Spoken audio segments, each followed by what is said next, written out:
What's up, guys? Welcome back to Zoom for Zoom. Today we are going to continue from our last video with the RX7, trying to get it to start, try to see if it runs. So the last video you saw, it turned over, start, died. A couple of times it stayed on for maybe a couple seconds and died. So my guess is it's the fuel pump, because even when I'm pressing the throttle, I'm not getting anything. So it doesn't seem like the car is getting enough fuel to stay on. A friend of mine came over next day, and we messed around with it. So he sprayed some starting fluid in there and gave it some more throttles with the starting fluid, and then it actually started to rev up a little bit more. So the car does have some life in it. So we deduced it's the fuel pump. Looked around some more. That seemed to be the symptoms of a bad fuel pump. So what I did was order a fuel pump. So I'll show you what we got. So we went to our good friends at eBay, and we got ourselves a Walbro 255 pump right here. Now I know what you guys are saying, eBay, but no, it's eBay. The vendor's reputable. I looked around, and this is a legit part, and everything like that. Hold on one second.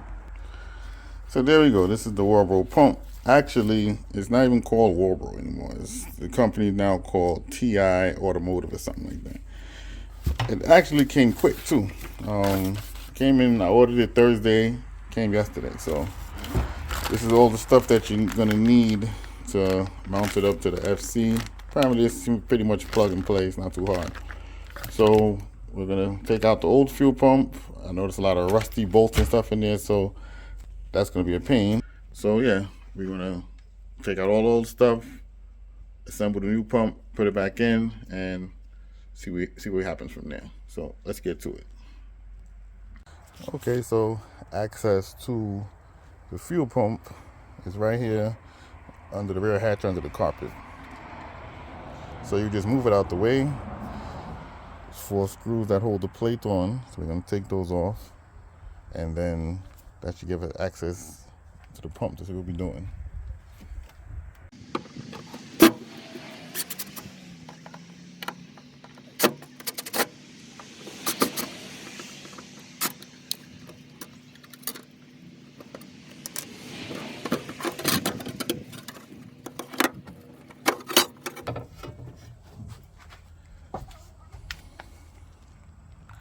So there goes the pump. It's a lot of cracking, man.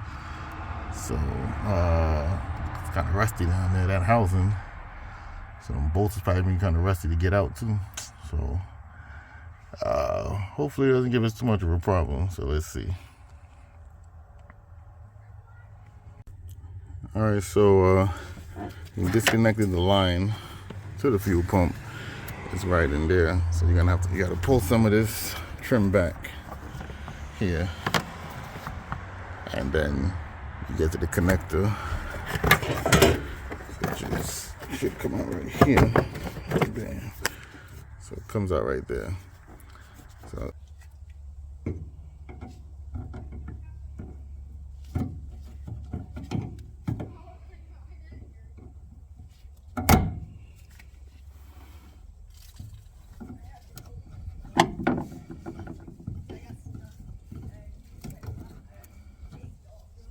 all right, so now let's see how rusty these bolts are.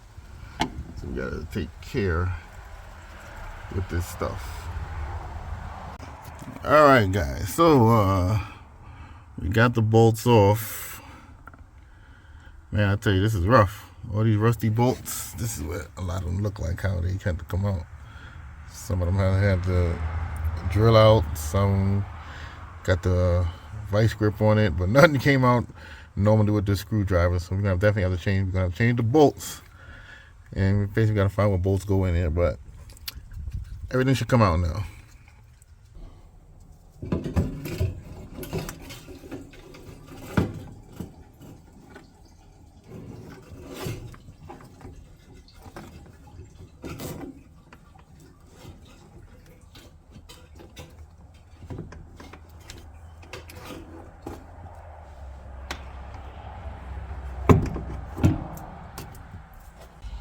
Alright, so here goes the pump. This isn't even a OEM pump. This is Auto Best. I looked it up. This is some pump you get on Amazon. So maybe that's one of the reasons why this thing ain't work. But just gonna have to take this pump out. It looks like take the hose off with the connector. Just gonna have to come off this bolt here. And I'm guessing I gotta figure how this is gonna come out at the bottom. It's like it just slides out the way it's moving. So it shouldn't be too bad. Alright, let's go.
And just like that, fuel pump is out. Now we gotta go wire up the Walbro and see how that goes. Yeah, Auto Best. So maybe this is why it failed. Alright, so let's look at the Walbro pump and see how everything's gonna get set up. So this is the connector that they send you. So I'm guessing you would connect this like so. And then you must, I'm guessing, splice the wire. So I'm guessing black to black, which is this one here. So you, I guess, cutting this black wire here, like I can see. So black to black here. And I'm guessing this is gonna go to the power wire. So it's gonna go something like this. So it's pretty simple. And then the sock will go here. So you put the sock back on this way. And then they give you the bottom piece that connects this black piece in there. Goes down there.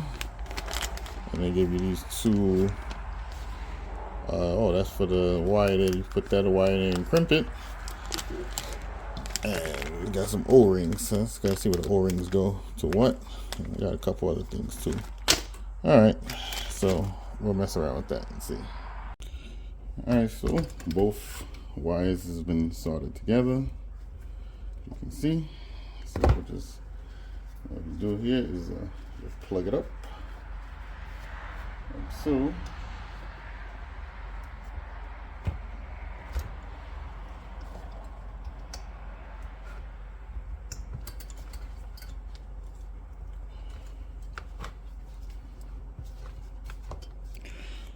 there we go. We put the clamps on. Should have did that first actually. We put the clamps on and voila. Alright, so everything is connected. Connectors are on. We connected the plug here.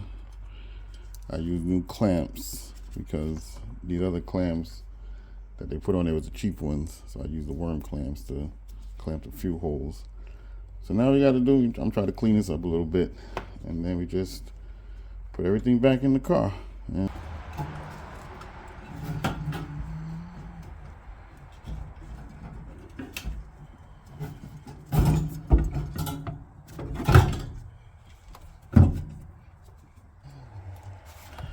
I also went and got some new bolts from Home Depot since the bolts for the stock cover was all messed up. I'm gonna got some hex head bolts. So hopefully we gotta go in here ever again, but just in case we do, got some brand new bolts. And still the bolts went in. I think one of the holes is stripped. I'll try and see if I can work on it. But right now, all the other 7 are in. So yeah, this last one wasn't going in, so I think it might be stripped inside. So I'll deal with that later. But it's pretty much, like I said, when I took it off, 2 of them wasn't in, so should be all right. So yeah, now we're gonna plug everything back up and see if we get lucky.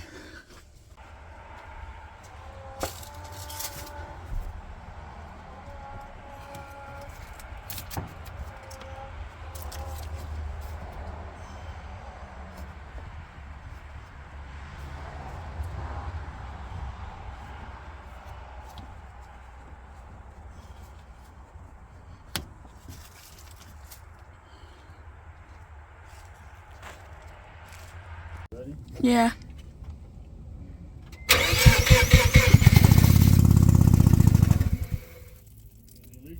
Yeah. Okay, so fuel, you have a fuel leak somewhere. Cause I'm smelling it. So the pump is working because I guess there was no fuel leak before. So I mean the fuel is getting to the lines. So one of these lines is leaking, so now I gotta jack it up and see what's happening.